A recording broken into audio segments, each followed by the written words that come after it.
I want to thank everybody for joining us this afternoon. I've been really looking forward to this today. We'll be talking more about our low carbon leaders pilot, and we're joined by our colleagues from the Department of Energy. I'm excited to get into more details on what is really going to be our big focus for this year.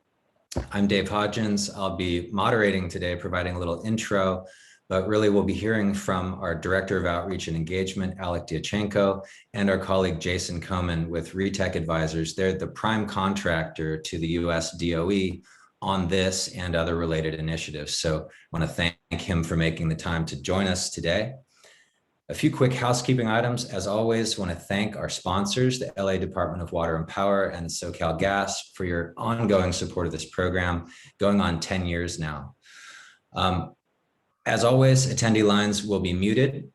There'll be plenty of time for questions at the end, so please do submit those through the chat box. We'll make sure we get to them. We will be recording today, as always, and distributing the slides with the video and key takeaways on Friday, so you can share it with your colleagues, clients, or refresh yourself on anything awesome that Alek or Jason said that you want to hear one more time.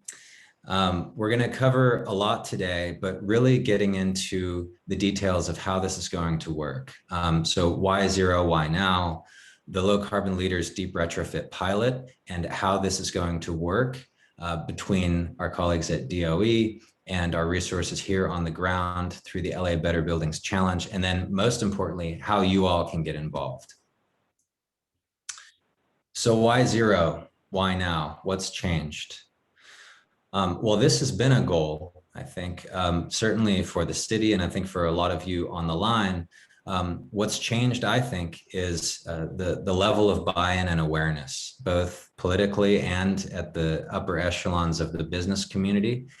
Institutional investors have woken up to the realities of climate, as have politicians on both sides of the aisle. So my kind of mantra these days is it's time for radical collaboration. We're all trying to do the same thing. How do we come together? How does public support private? How does private inform public so that we can move together towards a future that we all want to see? And that's what this is all about. So I'm not going to read all these goals, but LA's Green New Deal is very comprehensive. The exciting thing about the work that we all do, all of you on the line today, in buildings is cross-cutting across all of these initiatives. And so this low carbon leaders pilot is really busting out beyond the scope of efficiency, which has really been our focus up to now, to include generation, storage, grid interactivity, and procurement as strategies to get to zero. And of course, we'll also be looking at water and waste, but again, buildings are this cross-cutting solution. And so we're looking at a lot of timelines. The great thing from my perspective, because I have to explain this a lot, is that we all align now. LA, our Green New Deal plan was designed to align with Paris. Our programs, commitments align with the Green New Deal. And so therefore, by participating in the LA Better Buildings Challenge, you are on track for Paris. So it's nice when things line up that way. But we're looking out all the way to 2050 is the goal that the science is telling us. We need to work backwards from to have LA and everywhere else be still a nice place to live. We need to start today. I think all of you that have been involved in projects know it takes time to develop a scope of work and actually put that out to bid and sell it up through the organization, align capital and so forth, execute the project. We've got a series of milestones, and 2025 is not the end of it.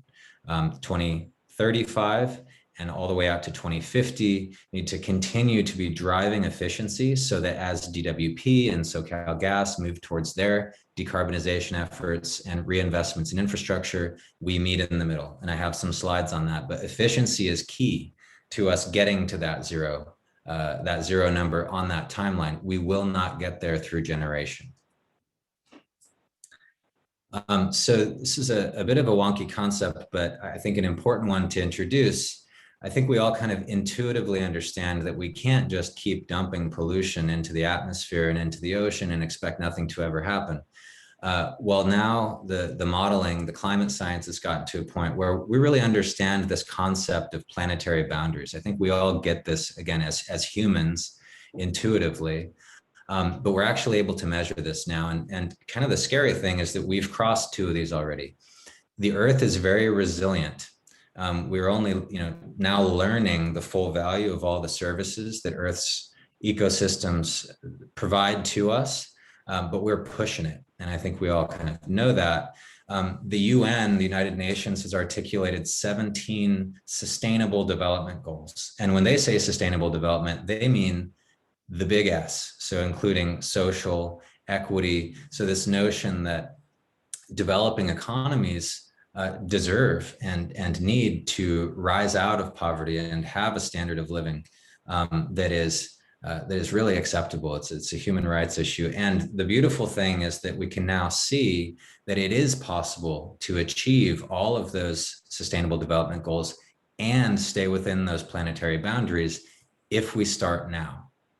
If we start now. So we have to thread that needle, that 2030 needle, to have a chance to getting to that 2050 scenario where we're still in that green zone. We're still in that habitable zone within those planetary boundaries.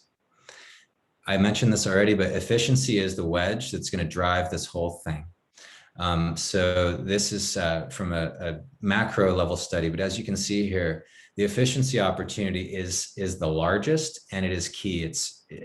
We should really be talking about efficiency in the context of modernization and preparation to participate in this fast coming future scenario where buildings are grid assets, where buildings are providing services beyond their current function today. So with efficiency comes modernization. And again, that's really the focus of this pilot is how do we do that?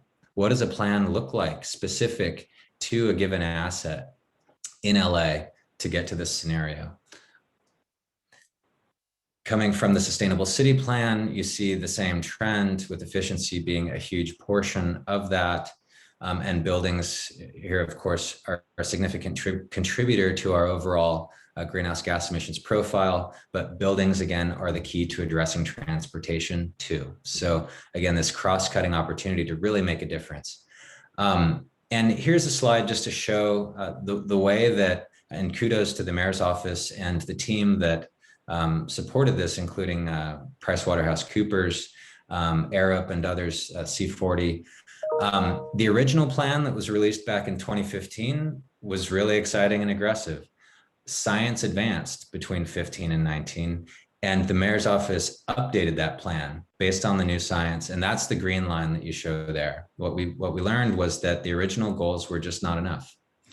And I think that now everybody is on the same page as the new information has come out. We see that we need to be on a more aggressive timeline in those critical first years. And that's what I would just call your attention to in this graph. So we have the technology, we have the expertise, we have the capital. Now's the time for radical collaboration. Now's the time for us to show how can we actually do this? And it's time to step forward. So with that, I want to hand it over to our colleague, Jason Koman, representing DOE today, to talk us through the federal level program before we hear from Alek Diachenko about how we bring it all home here in LA. Jason. Sure. Hey, thanks, Dave. Appreciate it. Thanks for having me here today to chat with everybody. Okay, so yeah, DOE's low carbon pilot. We're really looking forward to launching this. And I should say, RETEC Advisors, I'm a managing director of RETEC Advisors. As Dave mentioned, we're the prime contractor supporting DOE on this. So doing DOE's shtick here for you guys today.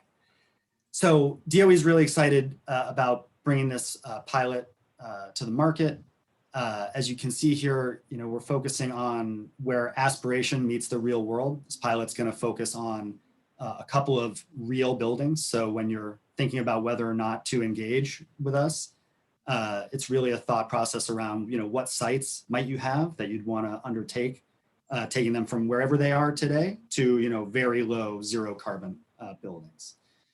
And the reason we want to kind of focus on that, that portion of the low carbon approach is that we want to showcase real world pathways. We want to be able to say to folks, here's a real site with real constraints, and this is how the owners of that site were able to get themselves to low carbon building or a plant. And I'll sort of step back there and say, DOE is really aware of the fact that everybody's going to have their own approach and own pathway to get to low carbon, to get to no carbon. So this isn't a really prescriptive program. This is really more like a framework program and more like a partnership program. DOE wants to work with you guys. And we want to, and DOE wants to work with folks to demonstrate what is possible. And I would say that's sort of the positive spin on it. But I think DOE is also really aware of the fact that there's going to be a lot of challenges here. These are not easy. This is not an easy thing to do. Going to a zero carbon emissions building is a tough thing to do. So they also are really interested in the challenges that you encounter as you're moving through your low or zero carbon process. And then, what your successful solutions end up being. And I would say, and I'll talk more about this, but DOE definitely wants to be a partner in helping develop those successful solutions, helping identify the challenges, and helping to work through them. So I think there's definitely, an intent for real partnership there. Last couple items here, certainly want to understand the correlation between CO2 emissions reductions, energy efficiency, savings, resilience, all of that kind of thing. And to be able to, as a leadership program, bring that to bear on the market. So you guys are, would be acting as the vanguard and helping to educate your peers and others, around the country and hopefully spur more action. And then, something that's sort of a better buildings, core competency generally is convening leaders like yourselves to share those best practices. So to learn from each other, folks who have, similar overlapping barriers, maybe we end up with some smaller groups that get together to address those and talk about those. But definitely, best practice sharing is going to be a big part of this offering as well. Yeah, Dave, please, thank you. So, and Dave, you were getting at this in some of your discussion as well, but DOE also has sort of a proposed priority in terms of how to understand pathways to low carbon. And again, to Dave's point, energy efficiency, first and foremost, that's going to be super high priority. Let's tighten up our operations. Let's make sure we're doing the best we can on that bucket before we move on to anything else. I've got a sort of 40 to 60% less energy use than peers in here. Maybe that's more like 40 to 60% less than, just meeting code. And that's something that we would say is aspirational, and we'd love to see folks, drive towards is realizing as many of those savings as possible. Follow that up with on-site renewables. Obviously, there's a ton of different types of on-site renewables, and they all have pros and cons, limitations. As much as you can, that's a fantastic next step. Grid interactivity, there's a lot of ways to reduce carbon emissions just by interacting with the grid in a more friendly manner, right? Engaging in demand response, load shifting, energy storage, all that stuff is key. And of course, offsite renewables do have a role to play here. You're definitely not going to be able to site everything on site, and the grid is going to take a little bit of time to become zero carbon to get us to where we need to be. So offsite renewables are part of the discussion as well. And then of course, RECs and offsets sort of as that last piece, that piece where, when we haven't quite gotten to 100, we can finish off with RECs and offsets. Dave, you can move on to the next slide. So as far as this kind of waterfall is concerned, and I would say this slide is sort of emblematic of the journey that DOE kind of wants to go on with partners, with people who want to enter into this low carbon pilot with us. On the left, you see a couple of examples of maybe where your organization is right now. You are at the top there, top left, you are carbon neutral, but you're really focused on offsets. You're getting a lot of that carbon neutrality, from purchasing offsets, and that's great. And we love that. And we love, the approach, where your head's at, but we also think that there could be a more improved approach based on the waterfall that I was showing in the previous slide. Or maybe you're just starting out on this journey. You do some energy efficiency, you do source some renewable energy. that's awesome. And you're considering, how to take that further, how to satisfy 100% of, or decrease 100% of the carbon emissions coming from your site. So the idea would be that after this 2-year period, working with DOE, going through planning process, you'd be able to say something more like what's on the right. Here's our plan to get to carbon neutrality. And I want to be really, really clear, the word plan is kind of the operative thing here. DOE recognizes this is a lot of work. These are not activities that are going to be fulfilled, executed, implemented, fully within 2 years. But what you can do is get to the point where you've got a roadmap, what your key buckets are, and you've identified your big projects and the things that you're going to start trying to implement to actually get to zero.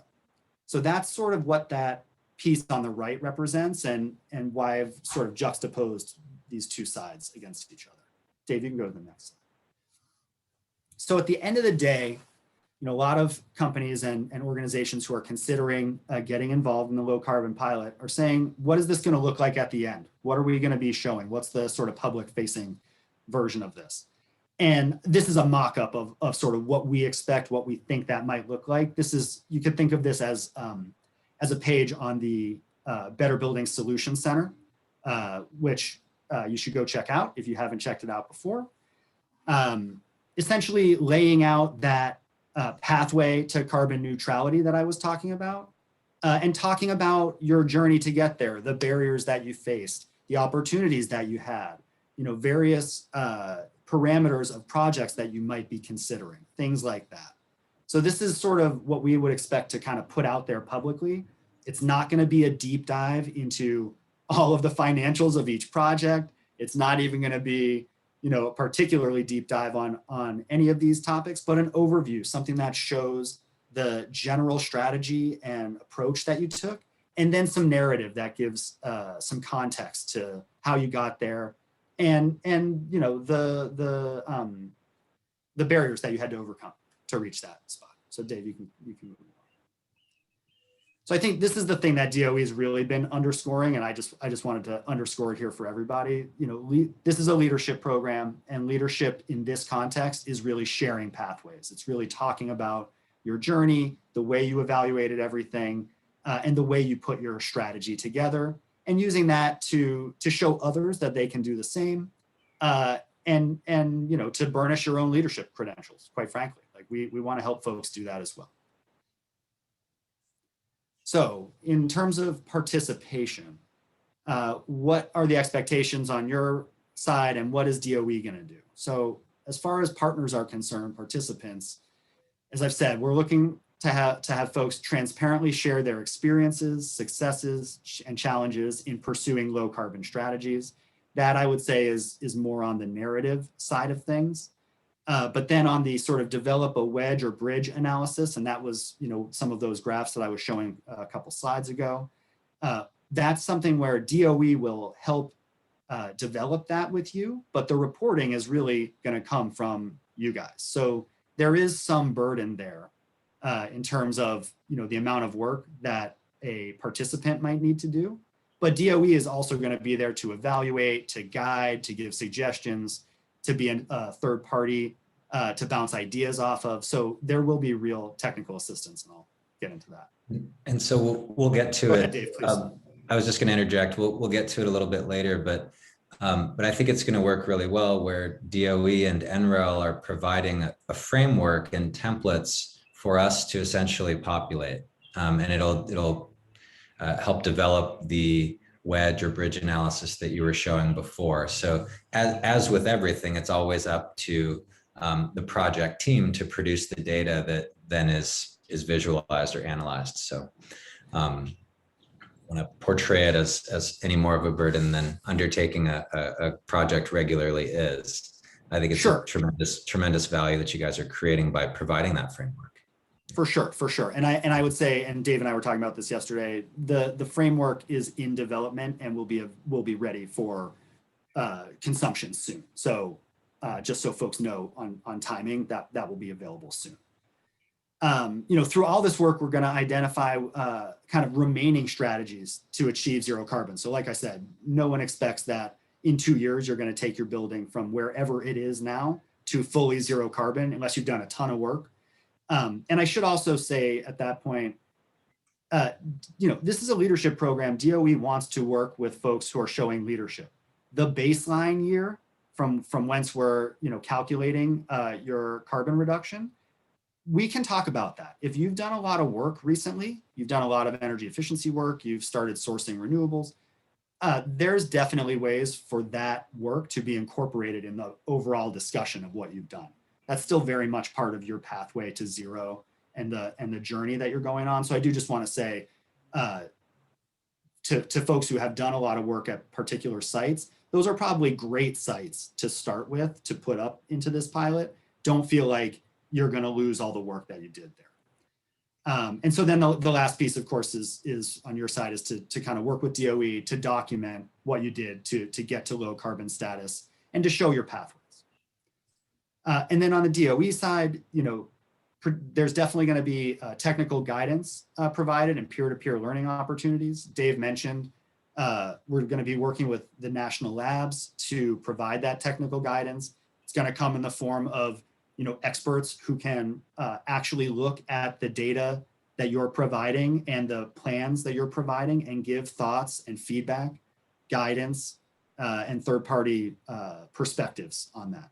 So that's I think going to be really, really valuable. And often it's hard to get those folks to kind of engage on specific projects like that. They'll talk at a higher level. So I think it's very cool that that's going to be available. And then also, by entering into this pilot, you become part of a peer group, and DOE is going to facilitate engagement between all of you folks, organizations that decide to participate in the pilot. I mentioned earlier that might be around topical areas, that are specific to a sector. It might be around financing, might be around any number of topics. But we'll be working to provide those opportunities as well. Through the technical assistance and the kind of data gathering, DOE will help establish baselines and set goals.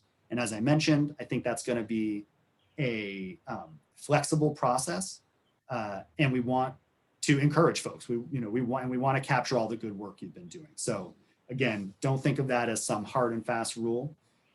And then, of course, DOE will collect, share, and highlight all the options that have been used to measure and reduce operational carbon. You're all going to have ideas on how to do that. We're going to try and highlight all the successes, all the leadership, and recognize folks when they're making progress. There's a bunch of ways that might happen through blogs, through speaking slots at the Better Building Summit. Thank you, Dave. And so I'll just wrap up now by saying, essentially, we're in a little bit of a sprint to the Better Building Summit, which is happening as a nice plug from May 17th to 20th this year. It's free to register. It will be totally virtual, so I very much encourage everyone to register.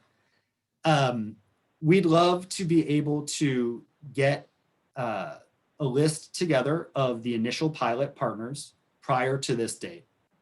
And what we're really looking for is, and I think Dave and Alek can talk more about this, but for folks to indicate their interest, there's not going to be like an official sign-up form, but once you start indicating that you are interested, there will be data collection, meetings with the DOE team, the LABBC team. Alek and Dave can help connect you into the account managers that work for me and support DOE, and that would be where you would be engaging with the program.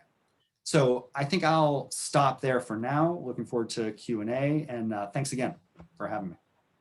Great. Thank you, Jason, for providing that high-level perspective. So now I'm going to hand it over to Alek Diachenko to bring it down to the LA context and talk about how we're actually going to deliver on this with our partners. Alek. Great. Thank you, Dave. Thank you, Jason. Pleasure to be here. Alek Diachenko. I am the Director of Engagement and Outreach locally here with LABBC. For those of you that I have not connected with, pleasure to meet you virtually.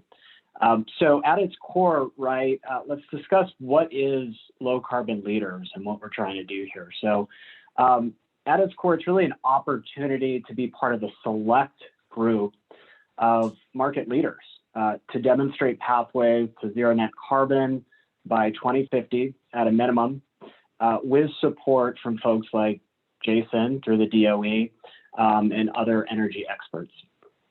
Go to the next slide, Dave. Great. So what are the high level goals of the Low Carbon Leaders pilot? So firstly, let's talk about community a bit. So we're trying to catalyze movement and solidarity around deep carbon emission reductions. In addition to that, moving to number 2 here, insight, we're trying to understand the dynamics and interrelation between those carbon reductions and energy efficiency and deep retrofit projects. Moving on to data, we're trying to develop a set of data that we can really leverage here and set a pathway to move forward that is both programmatic and replicable. Moving to 4, technology. So we're trying to identify, explore, and implement new and existing technologies that again can be used to catalyze this transformative change that we need. Lastly, feedback. So we want to obtain feedback from all of you in this process in ensuring both stakeholder satisfaction and the continual improvement and evolution of these deep retrofits. All right, so why would you join this pilot? What is the value? What are the benefits to you? This is a consolidated list, so there are myriad. The first includes expert technical assistance, both on-site as well as remote technical assistance from DOE and NREL from start to finish. So this is really a soups to nuts type of engagement where we're not going in one-off projects, helping you piecemeal. This is holistic and systematic in nature. Next, we have technology systems and contractor recommendations. So you're going to receive recommendations on both technologies and systems to implement, as well as facilitation and introductions to various contractors and vendors to carry your projects through. Next, utility incentives support. So we understand tax credits, we understand rebates. We will facilitate and support that as well. Financing support doesn't really matter what form this takes, whether it's a loan, a lease, on-bill financing, or repayment. Any and all we are knowledgeable on and can help with that. Regulatory compliance support, so things like EBWE. We are deep in the weeds on these things. We are engaged with the utilities at a local level, so we can help with that as well. Awards and recognition. So as most of you know, LABBC gives you a microphone and a stage. We are showcasing your work to a broader audience nationally. We inherently think there's a lot of value in that. All right, so the partnership model, at its core, this is what it looks like. So LABBC is really the funnel here. We are your main point of contact and facilitator. Underneath that, you're going to have the local utilities, both LADWP and SoCalGas, offering incentives as well as local in-person technical support. You're going to have NREL and DOE on board as well, engaged, as Jason alluded to. They're going to assist with technology advancement and demonstration opportunities. And then you're going to have DOE and the city of Los Angeles on board, in large part for PR, recognition, and policy dialogue.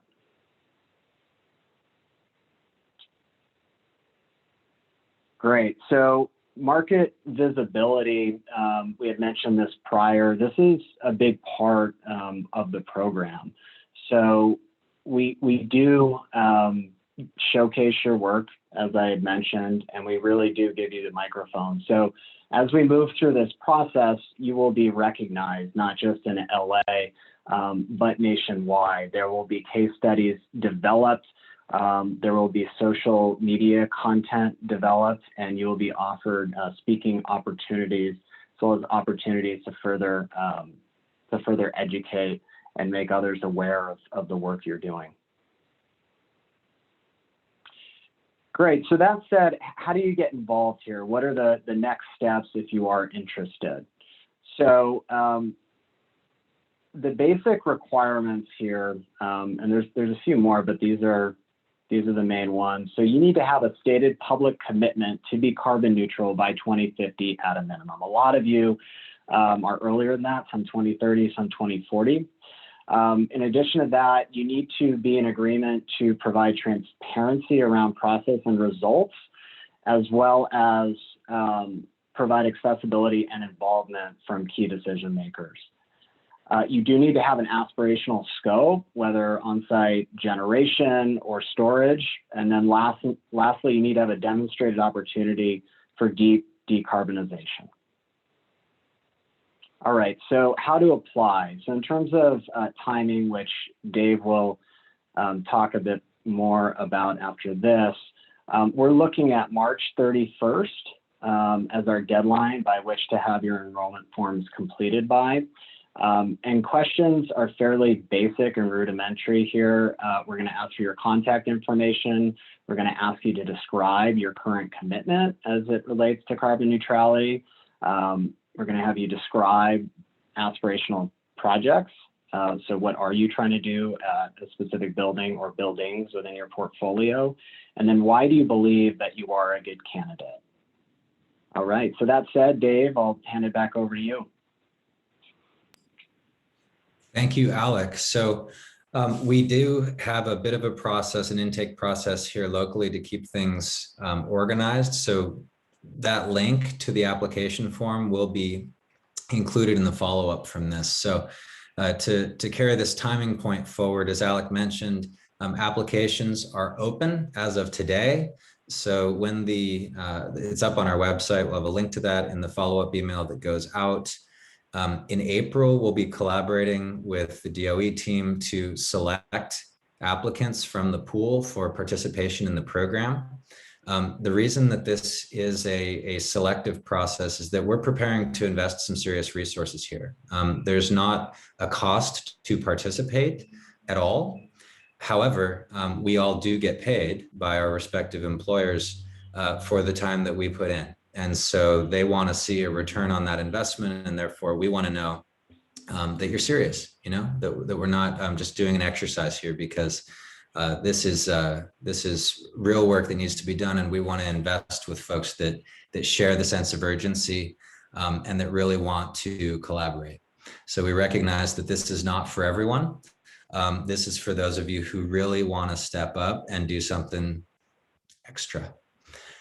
So participants will be selected in April ahead of the Better Buildings Summit in May that Jason alluded to.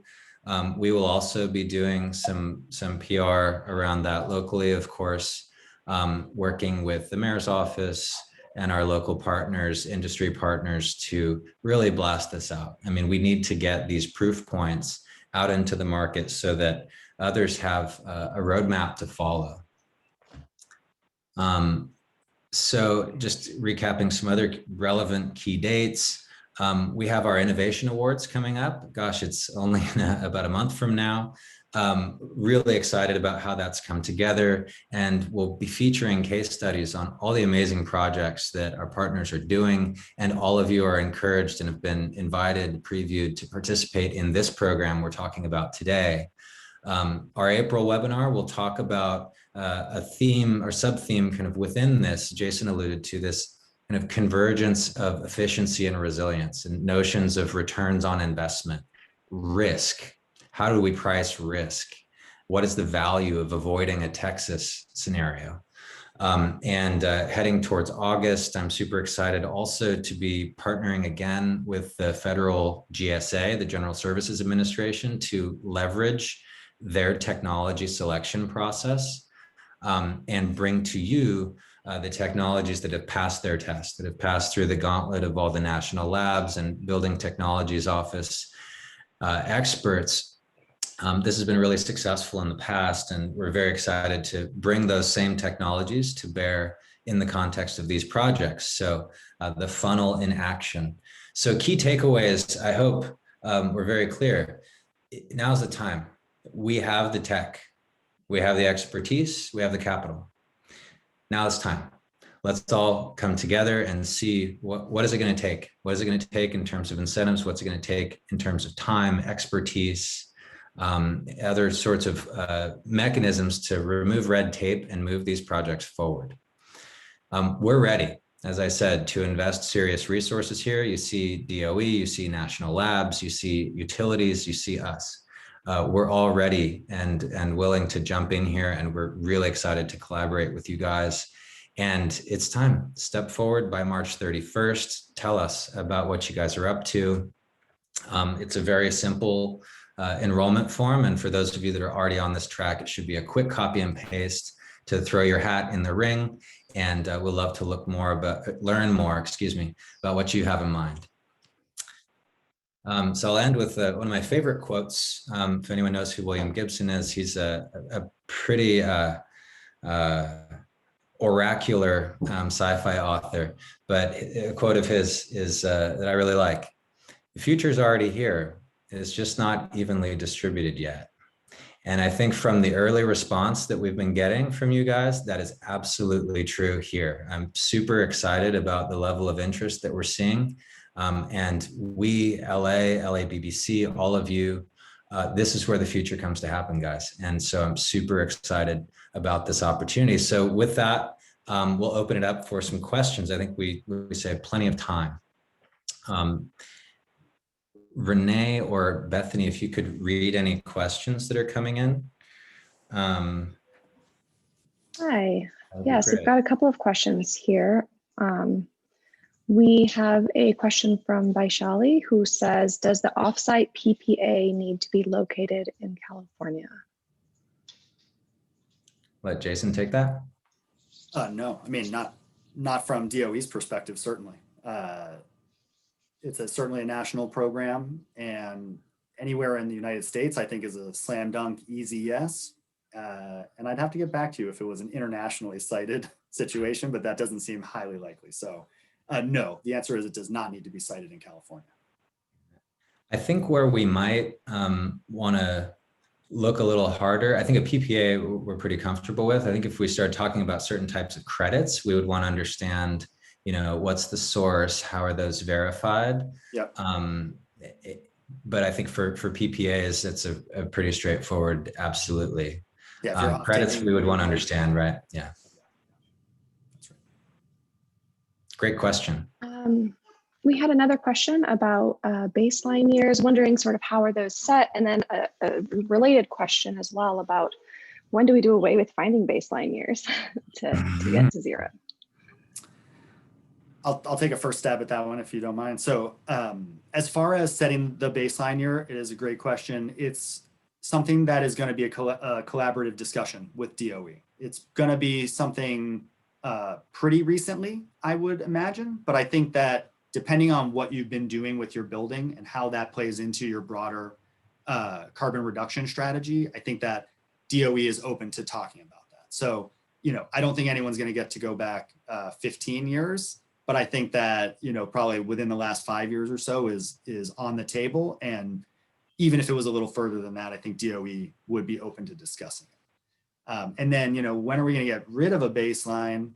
I'm not sure. I mean, certainly not before the end of the 2-year pilot that DOE is putting out there. So, and they're, they want to show impact and measure what program participants have been able to do. So from that perspective, I think baseline's pretty important, but maybe in 15 years when everyone's running zero carbon buildings, we won't have to worry about it. Yeah, and I think that if I could read between the lines with that question a little bit, I think the answer is we won't need baselines anymore when we have building performance standards, right? So then, you have a standard that you need to get to by a date, and how you get there is up to you. LA does not have a building performance standard, but Washington, D.C. does, New York does, even St. Louis, Missouri does. So I think it's something that's, prudent to prepare for. And all of this work would be leading towards that. So, if an organization's really been focused on efficiency, or perhaps just jumping straight to, maybe you don't have as much operational control of your real estate, so we're going to go through credits, or your supply chain is really tough. Now is the time to put all that on the table, and that's what the DOE tool is going to help you do, and see how much is efficiency doing for you, how much are those credits doing for you, how much is that PPA and wherever it is contributing towards zero for this building, and coming up with a plan, knowing that that's going to be different for each asset and regionally. So I think that's a really important notion to start now. But I don't think baselines go away until we just have a building performance standard. And even then, I mean, I'm coming to you from Washington, D.C., where our building performance standard was supposed to use 2020 as a baseline year, which for obvious reasons is not going to be super useful. So we're all sort of working through that process. Right. Great question. Okay, we've got another one here. How far into sort of scoping, design, procurement, implementation, that sort of thing, are owners expected to get through the duration of this pilot? I think you touched on that a bit, but would love to hear more. Yeah, I would say you're not going to need to have, investment grade plans ready for all of the things that you plan to do. This is going to be more like a show us that you have skin in the game. And that's why and to Dave's point, like that's why there's going to be an evaluation process with applicants and that kind of thing. Show us that you have skin in the game, show us that you have a real plan to get the rest of the way. And like DOE very much recognizes that many of these even many of these single projects that we're talking about are multi-year projects.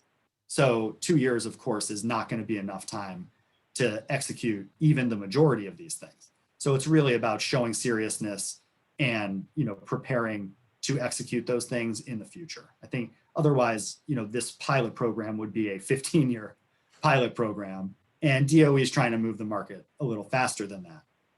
And I would say that's also why they're interested in, looking at work you've done recently. Like they understand this 2-year time period is very tight. Yeah, and so for most of you, your LABBC partners, you've already been doing a lot. Maybe we've already collaborated on case studies if you've participated in the awards, for example. So we would work together to roll all of that up into a starting point, right? I think that's a really important question. And the part that I think I'm hearing from the conversations we've had with DOE, and I agree that is really not negotiable, is sharing what you've done, and sort of the level of work that goes into developing that plan, or the level of cost is really up to you to get to a point where you're comfortable sharing that plan. And that looks different for each organization. That's been our experience through the challenge. So however you interpret that for your organization is what you need to sort of design to in this 2-year period. And again, we're here to help. We're here as a resource. So we want to understand, what is the pathway that you see to developing a plan that you're willing to share. And that's our job, is to help you produce that. And I'll just add to that, DOE is also extremely interested in understanding the barriers that you're coming up against, even if you don't have a solution for those barriers yet. So it's really about thoughtfully engaging sort of all the pieces of the waterfall that I presented, talking about what you've already done there and what you might do in those buckets, and having a really, transparent dialogue with DOE about that. Great. Thank you. I think sort of related to what you were touching on as well, question about sort of what potential costs may be involved for example, engineering, modeling, that sort of thing? And then another related question about, will there be DOE or other utility partner funding to push some of these projects forward? I can take that, Jason. I think we covered the cost point. There's no financial commitment involved. I think any capital outlay would be related to whatever work you feel is necessary to get a plan to a level where you're ready to share it. We will work to absorb as much of that as we can through the technical assistance that we provide here and with partners at DOE and others. So I hope that answers that question. Could you remind me the second part, Bethany? Yeah, will there be DOE or other utility partner funding to push projects forward? Thank you. So DOE does not provide direct investment into any of these projects. They're investing people. And again, that's why we are doing this selection process so that we can gauge commitment level without accepting a fee, right? It's the same way that the LABBC works when we're deciding to engage on a project. We just want to understand that that there's a real mutual commitment there. So there is not a fee to participate. Another question here, what if an organization has a national portfolio and wants to include buildings in LA and outside of LA in the pilot? We can work that out. It's something that we deal with all the time through the Better Buildings Challenge, where you're dealing with national or international owners that have assets in LA. We can absolutely, so all of the resources that were described today from the LABBC team are obviously specific to LA. But if you want to engage directly with DOE on assets that are outside of LA, absolutely do so. And we'll also include contact information for them. You just wouldn't have, obviously, LABBC resources if you're working in, say, Orange County or Arizona, right?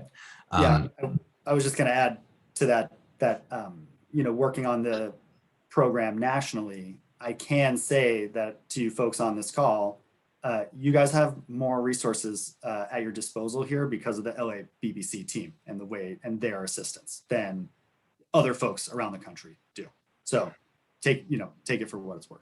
Yeah, and so the way that we kind of spin that is that work that we can support or models that we can help you develop here in LA, you can export those, you can replicate those in markets where you have less resources, less support on the ground. So I suggest that we can kind of start in LA and take advantage of all of these resources and develop an approach, familiarity with the technology, for example, that could have application outside LA too.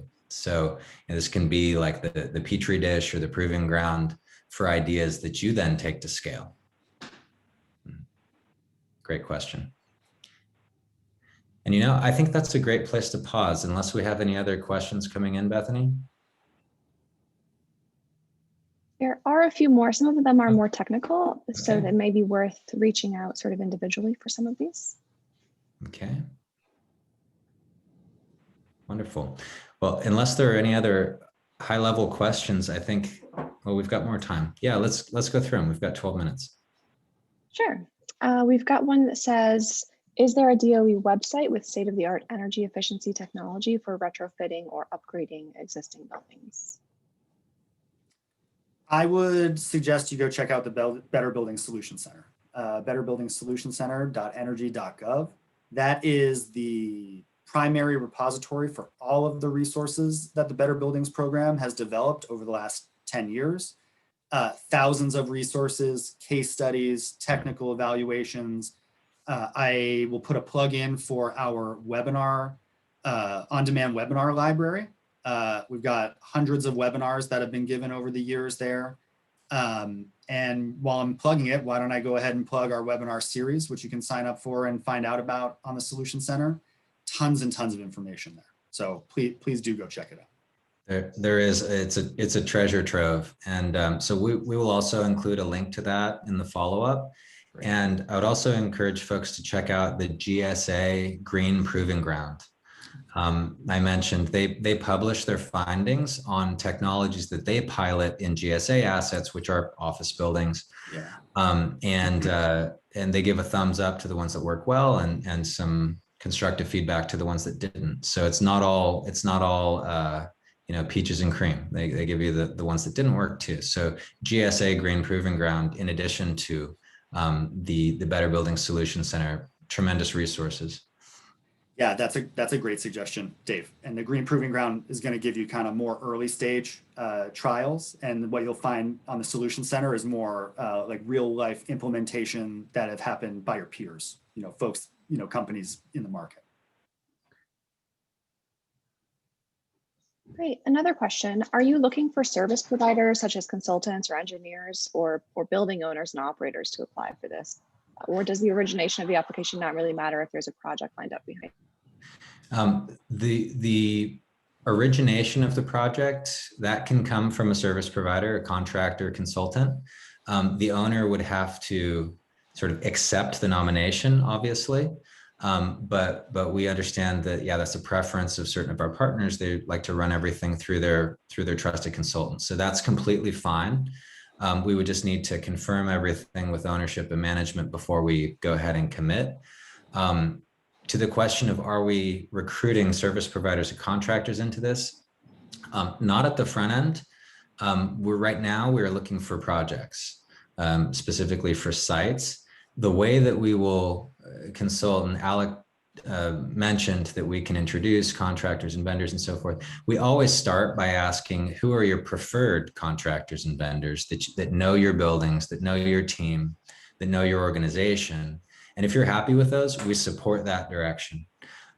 If you want to see another name or two, we will give you another name or two, and we will support a procurement process where you will select the firm or set of firms that you're most comfortable with. So we do provide that procurement support, but we always start by who are the owner's existing and preferred vendors, consultants, contractors.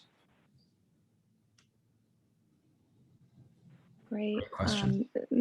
Potentially related, another question here, are national consultants such as Lord Green Strategies being engaged at this time?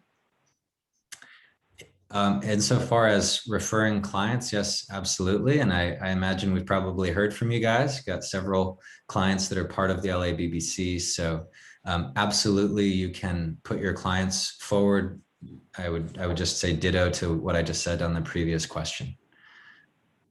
Yeah, so there's no restriction in terms of where a company is based. So the assets need to be located in LA, and participation needs to be confirmed by the owner wherever they're based. They could be in Europe, Asia, South America, Australia, doesn't matter. Sort of related to that as well, can you discuss the criteria that should be considered when picking a particular building from a portfolio to participate beyond location potentially? I mean, I'll let Jason jump in, but I think we want to look for, we're trying to optimize across at least 4 different buckets of opportunity, right? So efficiency, either that's been realized recently, so that would be rolled up in the baseline, or where you're planning some significant work and you expect to be driving efficiency and you want ideas and how to go deeper. That would be super exciting. You want to see that there's ideally some potential for on-site generation. As Jason said, there are more than one way to do that. Solar is not the only way. We're also looking at fuel cells or cogen, or who knows, site level wind. So a high rise in the urban core is going to have different opportunities than an office park in the valley, right? And we want to see that variety. So we would want to hear basically your thinking about why you think the site has good potential. We're already doing BMS upgrades, and we think we can really get a lot of benefit because of the way the building is occupied from demand response. We've got room for batteries. We've got great roof space, and we haven't done much on efficiency yet. Awesome. or we've done a ton of efficiency. We don't have a lot of roof space, but we're committed to 100% renewable energy. We're on a rate already, or we've produced credits, and we want to try to grow, get away from those credits and try to grow the percentage of our carbon neutrality that's coming from other, closer and more effective sources. So we can talk about it, but hopefully those examples kind of make sense. And Jason, is there anything you want to Yeah, add? I agree with Dave that sort of the technical potential of the site is a major factor. You want to have something where you're already working on it, or you have plans to work on it, and there's good degree of certainty that you can really move towards lower carbon based on that kind of waterfall that I was talking about. I'll add one other lens that should just be one part of your thought process. This is a leadership program, and DOE and others want to amplify the work that's being done here. So, exciting buildings that have cachet for whatever reason, brand name buildings with cool features, like seriously, like these are going to go, on the internet. They're going to be used in social. You want to be able to extract value from them. I would say that is a tertiary concern to what Dave was talking about the actual work and getting to low carbon. But if you've got a couple of opportunities you're considering, one is more showcase than the other, I think that's a good reason to tilt the scale. Yeah, and just to pick up on this thread of kind of a showcase project.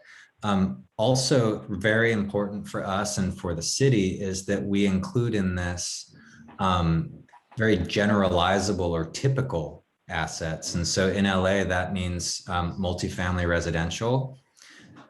So looking at larger deed restricted multifamily is absolutely top priority for us to be included in this. So if you are an affordable housing developer, investor, owner, operator, we want to hear from you.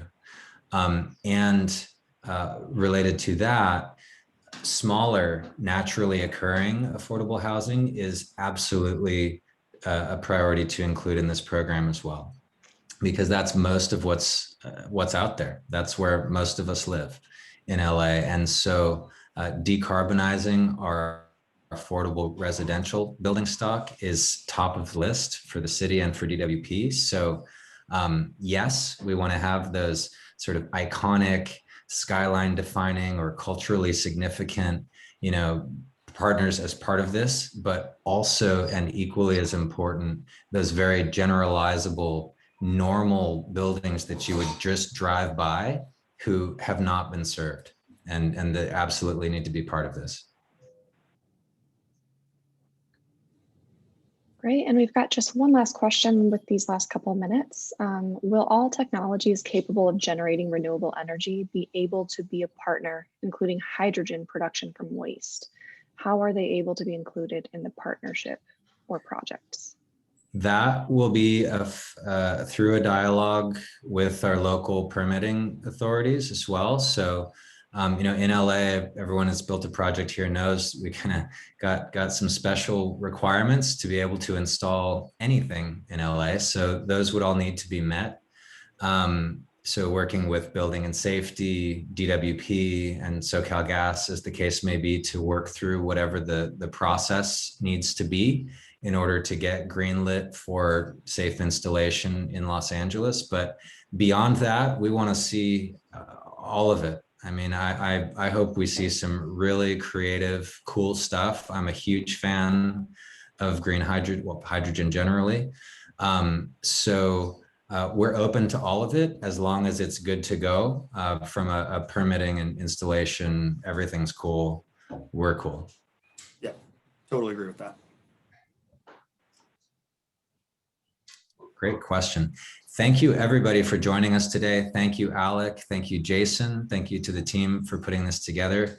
I'm really excited to see what comes in March here. So look out for the follow-up email from us on Friday. It'll have links to everything you'll need. And as always, please don't hesitate to reach out. That's Alek's contact information there in case you have any questions we weren't able to get to today. Thank you all. Enjoy the rest of your afternoon.